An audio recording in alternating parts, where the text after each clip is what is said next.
High সবাইকে, আমি সাইনা। আর আজকে তোমাদের সঙ্গে কিছু ইম্পর্টেন্ট কথা শেয়ার করার আছে। তো যারা আমার আপকামিং ব্রাইড আছো, তারা যখন তাদের বুকিংটা কনফার্ম হয়ে যাচ্ছে, তো তারা তাদের ডেট আর লোকেশান মেনশান করো অবশ্যই। হোয়াটসঅ্যাপে সেটাকে সেন্ড করে রেখো, আর যারা অ্যাডভান্স দিচ্ছ সেটাকে স্ক্রিনশট দিয়ে রেখো।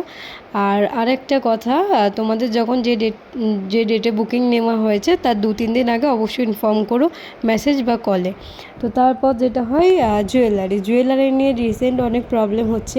এন্ড টাইমে গিয়ে অনেক কিছু হচ্ছে, মানে তার হয়তো ছোট হচ্ছে, সে কানের দুলের এত ওয়েট নিতে পারছে না। তো তোমরা যখন কিনছো তখনই সেগুলো চেক করে নিও একবার পরে, তোমাদের কিনতে হবে না কিনতে হবে কি না। এন্ড টাইমে তোমরা তো আর কেউ গিয়ে দোকানে কিনে আনতে পারবে না, সেই জন্যে খুবই বড় প্রবলেম হয়। তো তোমরা ওগুলো অবশ্যই এই বিষয়গুলো একটু খেয়াল করো। আর কারণ হচ্ছে, আমার ব্রাইড যখন প্রবলেমে পড়ে, ব্রাইডের থেকে আমার নিজের এত টেনশন হয়, যেটাকে আমি একদমই বলে বোঝাতে পারবো না তোমাদেরকে।